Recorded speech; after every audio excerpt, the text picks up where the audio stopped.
Hi, this is Sean, and in this lesson we're going to discuss some of my favorite concepts I've used with Jazz Skills members to help them with their improvisation. This is from a live lesson I taught recently about improvisation, and at this point we were discussing these concepts with examples of how to use them and get into them.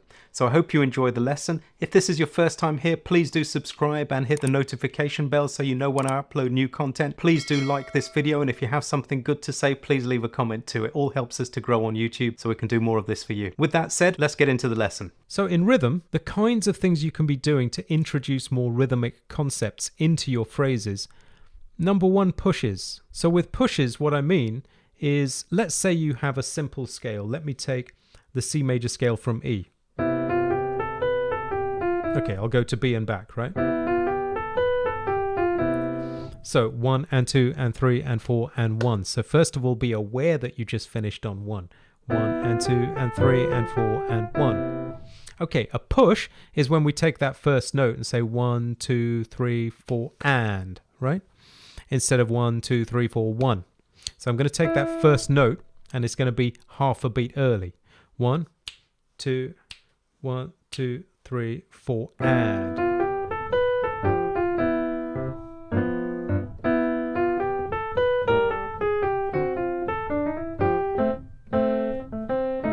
So that's what pushes are. People often ask, why is a push not, it's been pushed, why isn't it late? Why is it an early thing? Well, that's what we call them. But imagine that you're on stage in the wings, waiting to go on, and somebody comes from behind and pushes you. You know that typical scene that you see in comedies, yeah? Or on the Muppet Show or something. Now, did you arrive on stage earlier than you planned to, or later when somebody pushes you like that? You know the answer. You arrive earlier, and that's what a push is. 1, 2, 3, 4, and 2, 3, 4, and, as opposed to 1, 2, 3, 4, 1, which is very square. So take any of the phrases you're playing and put pushes in them. Let's say if you took this third. Yeah, okay. Let's do it like this. Okay, like that. 3, 4. 1 and 2 and 3 and 4 and 1. Notice how simple my left hand is as well. Now we'll push it. 1, 2, 3, 4, and 2, 3, 4, and 1, and 2, and 3, and 4, and 1. So yes, pushes are longer notes because it's taking the 4 and the 1, but they'll make you swing, right? So let's say, pretend that this is a walking bass player and I'm just the chord player. Okay, I said just the chord player. That's an important thing. But let's take 1, 6, 2, 5.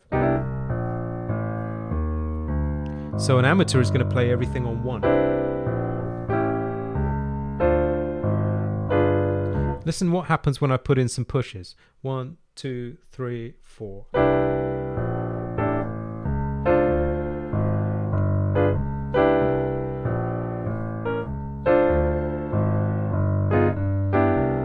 Notice some of the others had to be off beats as well for it to sound right.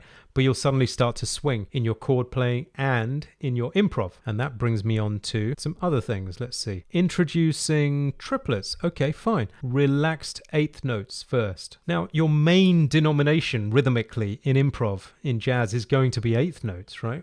1 and 2 and 3 and 4 and 1. And they've got to be swung, of course. 1 and 2 and 3 and 4 and 1. Not straight, not 1 and 2 and 3 and 4 and 1. Who struggles with that? Does anybody know that they struggle with that? Please just be honest and put in a yes. I'd love to know if you are aware of struggling with that or having struggled with it in the past, because I know a lot of people do. I might do some new material on that at some point. Okay, some no's. Okay, now still struggling somewhat. Yeah. So if you do struggle with those, I struggle with accenting the second note in the phrase. Yeah. So the accent thing, I think it's a nice thing to be able to do, to say 1 and 2 and 3 and 4. It's not essential. It's a nice thing to say 1 and 2 and 3 and 4 and 1. I'm exaggerating. It doesn't have to be as much as that. But put it this way, as long as it's not accenting the ons, then you'll be okay. You know, just smooth them out and that's all right. Yeah. But relax them. If you really listen to your favorite players playing medium or slow swing, not playing 100 miles an hour, you'll hear the eighth notes relaxed.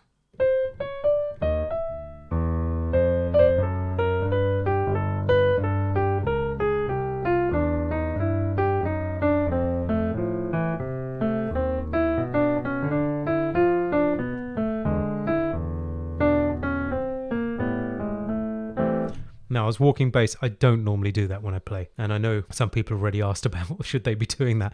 Just giving you some context of swing. Yeah. Okay, introducing triplets.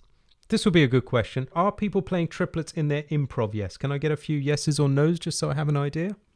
Just in the chat box will be fine. Triplets being eighth note triplets. Oh, good. Some yeses. Good. Bill is. Sally is.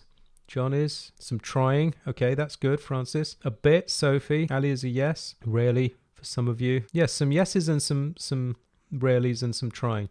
Okay, that's fantastic. Oh, here's a question for those same people. The people who said yes, are you putting... Oh, yes, used to play too many, immediately criticized by your teacher. Okay, Ned. You know, I think when we're learning something, we tend to overdo it for a while, don't we? That's okay. But yeah, then taste comes in. Those people who said yes to playing triplets often, are you playing them starting on either beat 1, 2, 3, or 4, or are they always on 1? Let me give you a yes, no. Are they always on 1, yes or no? Same question. Or same people. Okay, good. Bills are... Oh, good. They are varied. This is good. I'm hoping you've been watching Jazz Skills on YouTube in that case. So they're not always on 1. Okay, fantastic. Not anymore. Okay, that's good, Ned. Yeah, I mean, you take a triplet. This is the triplet major from our rules of thirds. 1 triplet, 2, and 3. And you link that to scales.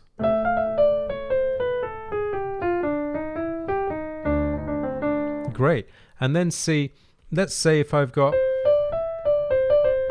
Let's see if I can put a triplet on the second beat. 1, 2, 3, 4, 1. Okay. Can I put it on 3? 1, 2, 3, 4, 1, 2.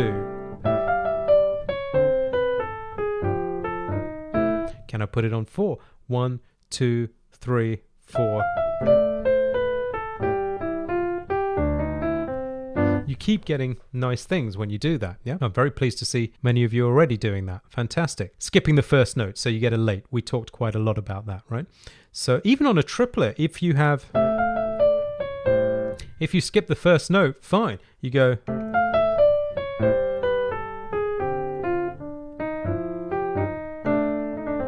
Fine. So what used to be can become 1. No problem. Yeah, absolutely do that. So those are some ways that you can start to mess with your rhythm.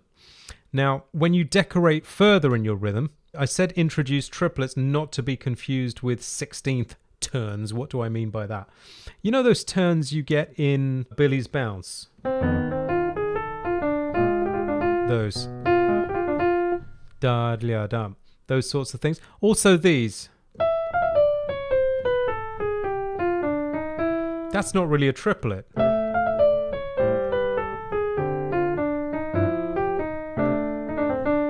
Those are more da-da-ba-dum. They're 16ths with the second one missed out. So they're more like this. Can I do a quick scribble? So it's like you had a group of 16ths like this. These are 8ths so far, of course. And the first two, let's say, are joined. Something like that. Da-da-ba-da, da-da-da. And then just 8th notes after that. Da da ba da da da da da da. So those da da da da da da da da ba. People sometimes confuse them with, and most students I listen to are rushing the triplet. They say just so they're more like what's on the screen now than an 8th note triplet. Does this make sense? Can I get a couple of yeses if that does make sense? Ah, interesting, Ned. Yeps, did make sense. Thank you, everybody. Ned said, I made that mistake a lot during transcriptions before I could recognize the difference. Great. Well done, Ned. That's fantastic. Of course, if you want to get to the next steps, guys, we do a lot of stuff on Jazz Skills that we're not even talking about today. Working on these issues is not something you do in 1 or 2 weeks, of course. It takes time, doesn't it? If you're ready to finally stop jumping around online with random concepts and get some real transformation in your playing, then join me on Jazz Skills for structured lessons on getting fluent, adding melodies, voicings, improvisation, Barry Harris method, chord movement, and much more, including a vibrant community and help for me. Hope to see you there. Bye for now.